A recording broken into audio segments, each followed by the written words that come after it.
Welcome back, everybody. My name is Barry Johnson. This is Studio Talk. Today, I'm going to talk about the things that you should consider when trying to decide on what interface that you want if it's in the mid-level to semi-pro category. But first, the best way to move forward is by learning on what you saw in the rearview mirror, but always going forward. Let's get to it.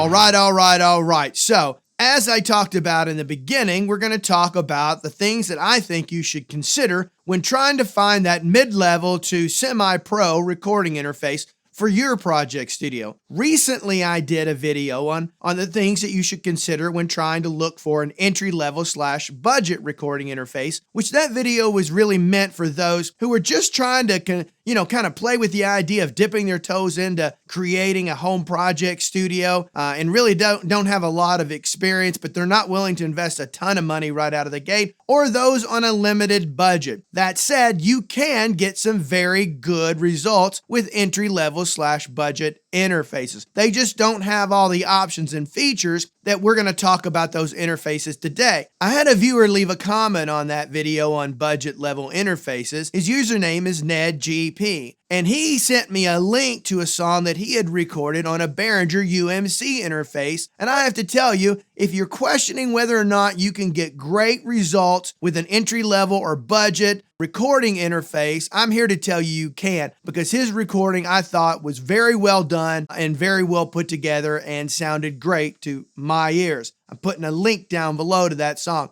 Go check out his song if you're curious. In my previous video about how to select an entry-level / budget recording interface, that dollar range that I used to kind of guide myself on that particular video was $100 to $500. This one, when I'm going to call the mid-level to semi-pro range, is going to be from $500 to $1,000. Let's address this one little comment I talk about when I say semi-pro. Back to NedGP's points before, you can get outstanding results with an interface that's $200 or $300 easily, okay? And as well as you can get professional results, for sure, without question, in the category that I'm going to be discussing today. That's the mid-level to semi-pro. So what makes it professional, okay? So let's kind of talk about that for a second, what I consider to be a professional recording interface. For me, obviously, it has to have stable drivers, has to have a solid history of recording consistently without any errors or very minimalistic errors. So you need a solid recording interface. It needs to have a variety of I/O in it, not just analog, whether that be SPDIF, AES, or ADAT, not just one set of ADAT, but a pair of ADATs. For me, a professional recording interface is one that can be used in a professional recording studio as the foundation of that studio. Meaning, to be able to use that interface, you need to be able to track a full band. And for me, that means you need 24 inputs. Can you get by on 16? Sure. You can track a live drum kit as well as a couple guitars and a bass and get a scratch vocal with 16 tracks. But to truly be able to open your variety up and really add additional microphones, especially the drum kit, and do a variety of room mics and things like that, I really recommend having 24 channels. Now, you can do that with a simple 8-channel interface that has a pair of ADAT in and out, where you could connect 2 additional 8-channel mic preamps to each set of that pair of ADAT inputs, giving you a total of 24. That's what I mean by professional. Professional also gives you the option of being able to record via Thunderbolt, Ethernet, or has a hardware connection directly to, a Pro Tools HDX system or HD native system via a DigiLink connector. Now that's what I'm going to call professional. Are your recordings necessarily going to sound any better because you have an interface that fits the criteria I just talked about? No, I'm not suggesting that at all. There are certainly many interfaces in the $500 to $1,000 price range that's going to give you just as good of a quality of recordings. Your recording is going to be just as good, especially on the more higher end ones. You're going to get better quality microphone preamps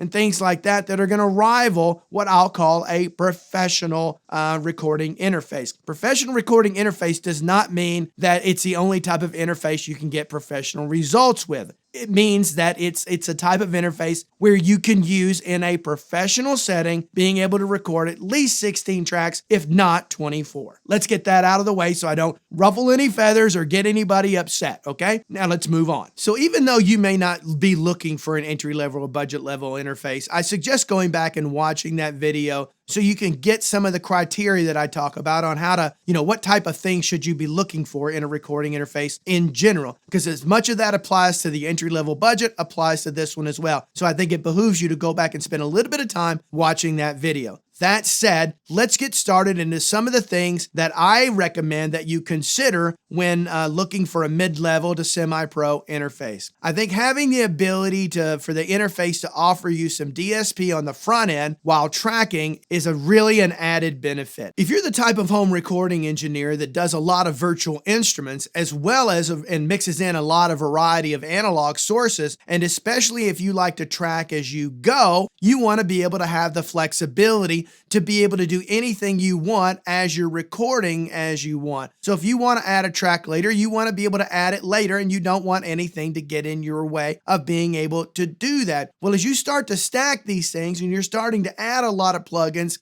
and processor intensive virtual instruments, that starts to put a heavy load on your CPU, which means to be able to play all that back in real time without any stuttering or anything like that within your DAW, you need to keep a high buffer setting. So if you want to track somewhere in the middle of that project, and everything's pretty intensive, that's where having dedicated DSP onboard processing on your interface comes in quite handy. Many of you out there may not ever need to do that, so the need for this is moot for you, so you don't need to consider it. But I highly recommend as you're progressing, you may get to a point where that does become, an issue for you, and you'd like to be able to have options. Me, I don't like to freeze tracks. I don't like to have to get in the way and stop and rethink what I'm doing just to be able to record an additional track. I want to be able to do it and get it done and move on. Now, for the next few years, I see a lot changing with that. Apple just released their new M1 Pro and M1 Max laptops, and they'll introduce those probably into the next iMac as well as the Mac Mini Pro for those of you that are on the Mac OS side of things in your studio. And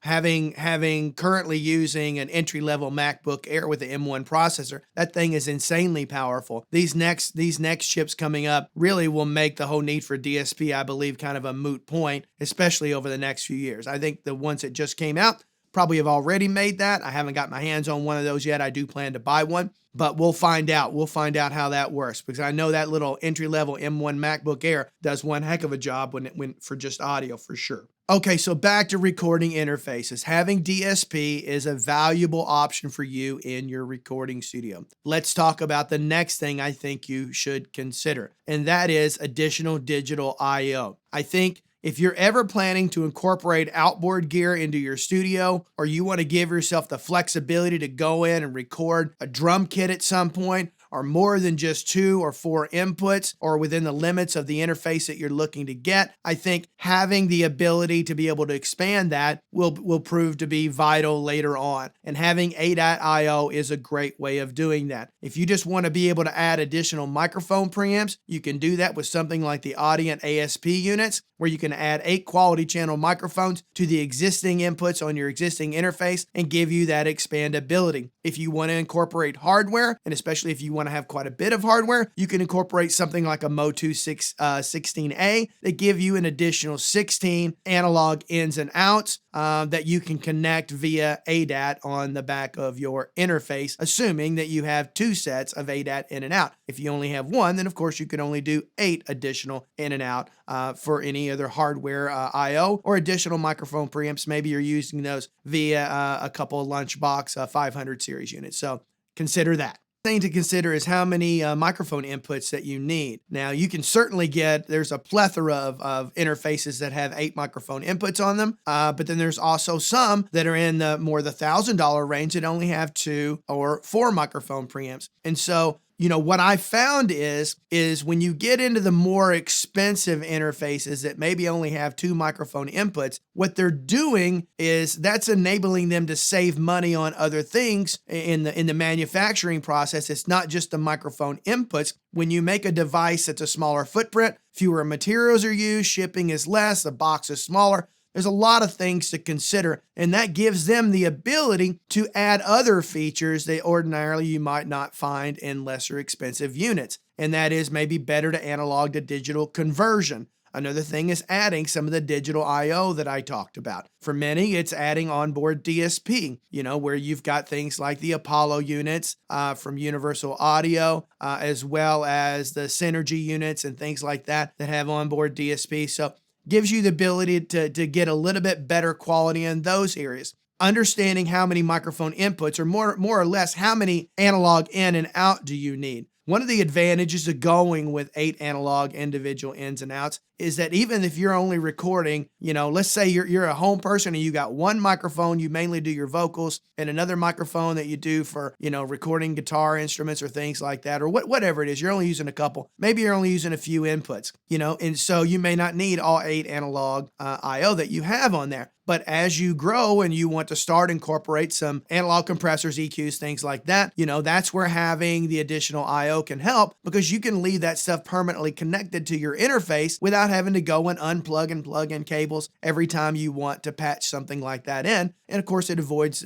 having the need for a patch bay. So having more I/O is important when it comes to that. All right, I talked about the need for determining how many microphone preamps. I think another thing to consider, and this is where you're going to get a little bit better quality the more money you spend, but the higher grade, the higher quality the microphone inputs, the more durable those inputs are, you're typically going to find on your more expensive units. This stuff can ultimately make a difference over time. If you just listen to one particular track and you go between a mic input of various sources, you may have a hard time distinguishing some significant difference. But as you start layering those on top of each other, that stuff comes into play, which is why many of us purchase a lot of outboard microphone preamps, whether that be a Neve, API, or various other microphone preamps out there that are popular, or clones of those, I should say.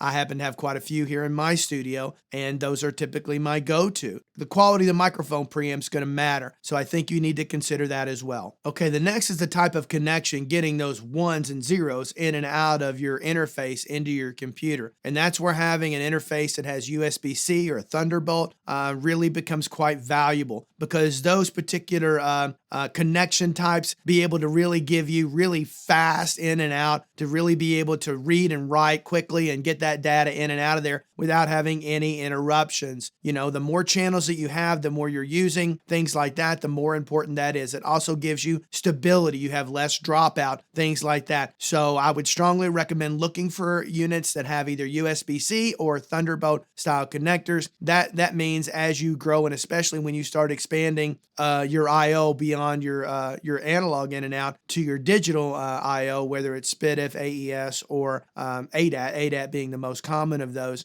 you're adding more things going in and out of that interface at the same time. So you want to be able to get that data in and out as fast as possible. So Thunderbolt or USB-C are highly recommended. In this video, I'm going to give the same advice that I gave in the budget entry-level video, and that is do your homework, okay? Get out there in the various forums out there, get as many reviews of the various interfaces that you're looking at. Really try to find out if there's been any problems, any user issues, what they may be. How well does the manufacturer support their product? Do they continue releasing drivers for various operating system updates?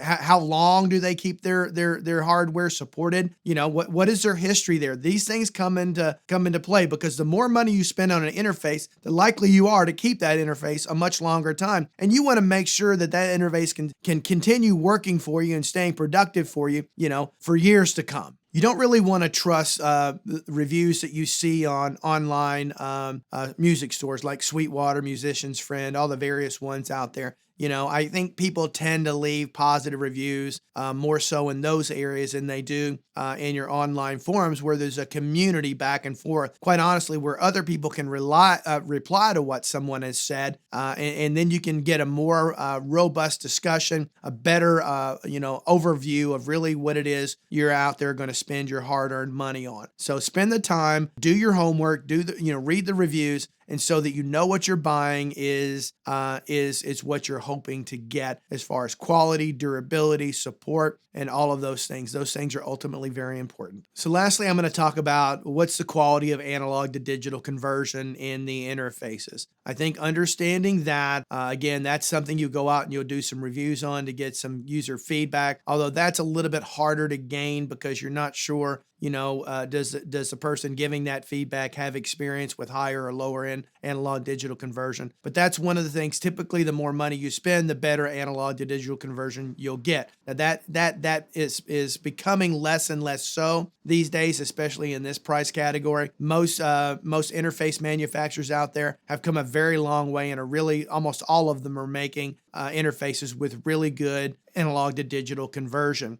If you go back, 8 to 10 years ago and you upgraded to a more expensive interface, your analog to digital conversion was like taking a blanket off your monitors. It was that big of a difference. Now, there is some distinction like that depending on some levels when you get out there, but the margin used to be like this big and now it's kind of more like that. So I don't think that's necessarily a deciding factor in the way that was probably the number one decision that you were looking for 8 to 10 years ago in an interface. Now, make sure that, my recommendation is always buy used if you can. You're going to save money if you can buy used. One of the things to consider today is there's a chip shortage going around the world that's affecting everybody. So a lot of interfaces, the availability of those has kind of slowed down. It's not as available as it used to. What that's done is drive up the used prices. So try to look at Reverb as an example and do a search for it in the sold auctions or the sold sales, I guess you should say, and really kind of go back. They usually have a graph in there that shows what it was over the last 18 months, and that can tell you a lot. So the difference between used and new today for anything chip driven, has started to narrow down considerably. So you kind of keep that in mind. But if you can get a great deal used, do so. Now, when I talked about analog to digital conversion before, remember I'm talking about interfaces that are released, in the last 3 to 4 years. You go back past that, things change somewhat. So, you could be finding something that was, $1,500, $1,800 that was made 5 or 6 years ago, and today you might be able to get it for $800. Well, that analog to digital conversion may not be as good as something that you're buying today that was released maybe a year ago. So keep that in mind. All right. So now I've told you the things that I think you should consider. Now your obvious question is, Barry, I kind of came here for you to tell me what I should buy. I'm not going to do that. I think that there's so many possibilities and so many variables that could come into play for each individual need that it's almost impossible to answer that question for a wide range of folks out there. I think if you apply the criteria I've given you and you do your homework and you consider what your actual needs are, what your future expandability needs may be, and then I think you can settle in on what interface you should buy. Other than that, come on, there could be so many different scenarios where I would recommend one interface to one person and that be best for them, and somebody else had a completely different situation, I'd recommend something else for that person. I think those are hard choices to make, and ultimately you're the one that's going to have to make it. All right, so that said, here's some manufacturers that I think do a great job in the price point we're talking about. Antelope Audio. Next up would be Audient, Black Lion Audio, followed up by Focusrite, Motu, which has done a great job lately on their interfaces. Next up is going to be Universal Audio, probably one of the most popular ones out there. And then lastly, I'm going to talk about RME. If I had to pick an overall favorite in this price range, a below and above out of all the manufacturers out there, from me personally, it would be RME. RME is known for having incredible stable drivers. They support their gear for a very long time. Their hardware is built like a tank, their analog to digital conversion is great, and their microphone preamps are pristine, okay? I'm not trying to sell you an RME because they are going to fall at the higher end of the price point of the gear you're going to compare it against. But I'm a strong believer and a strong lover of RME as a company. All right, so now that we've got all that out of the way, hopefully I've given you some things to consider today, some things to think about. These are important choices to make. Probably the most important decision you're going to make in your project recording studio is the foundation, that cornerstone of your project recording studio, okay? And so the interface is very important. So do the things that I suggested. I know I'm not here to tell you which one to buy, but I'm here to tell you things to consider. If you like this video, I ask you to please like, subscribe, and hit that notification bell. It helps me grow this channel. I also encourage you to go back and watch some more of my videos. You know, I work really hard for you people out there to be able to try to do the very best I can at giving you things to think about in your journey. You know, as my little logo says, and the ending always says, learning is part of the journey. It's an important thing. So the more tools you have in your tool chest, the better off you're going to be able to make more and more decisions that find equipment and gear and ways of recording, styles, approach, all these things to be able to improve your journey along the way. So your recordings are constantly getting better and better and better. So until next time, I hope every one of you have a really, really, really freaking great day.